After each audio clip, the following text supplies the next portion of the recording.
there are in fact quite a few words that are just ours, or phrases that are just ours, tendencies in the language that only we use. I was very lucky in that a month into the process of writing this book, the third edition of the Dictionary of Canadianisms on Historical Principles was published by UBC, which is just an academic project that actually tracks these things and gives sort of historical context for these Canadian terms and phrases. And when you really sort of dig into it, there are these things, just these little kind of the fact that we say grade 1 or grade 2 instead of first grade or second grade. Well, that's a massive linguistic difference. It's literally something like, I might get the numbers wrong here, but it's something like 98% of Americans say first grade, second grade, and 87% of Canadians say grade 1, grade 2, grade 3. I mean, that's not the kind of thing that totally changes your personality or your but outlook you do on notice life. it. Like when I was living in the States and someone would say grade 1, you knew. It was a signal. That Totally. person is Canadian. Absolutely. Was there a phrase that surprised you in terms of a deeper meaning once you unpacked it? Oh, that's a really good question.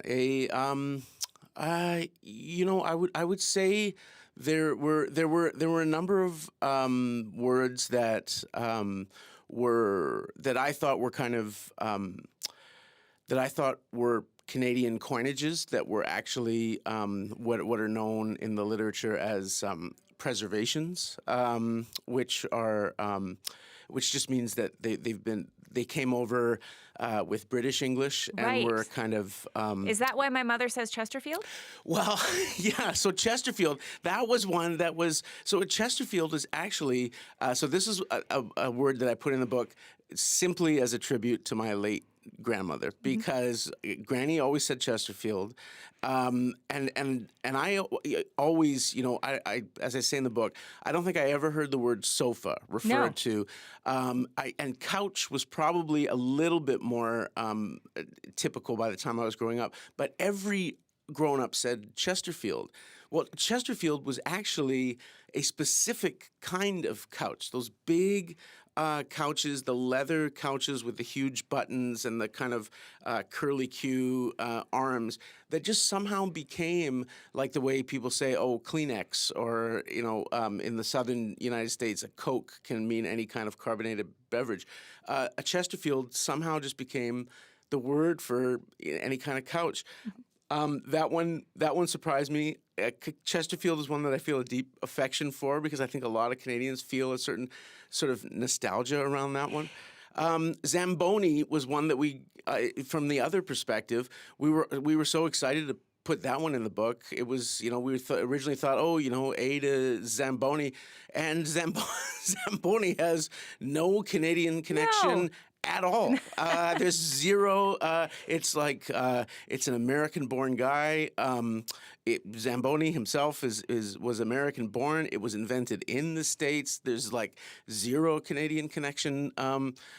So that one surprised me in the sense of loss. You talked about nostalgia and language changes, right? Like, I don't think people say Chesterfield as much anymore. And we have the new immigrants arriving in the country. There's also Indigenous influences that go back thousands and thousands of years.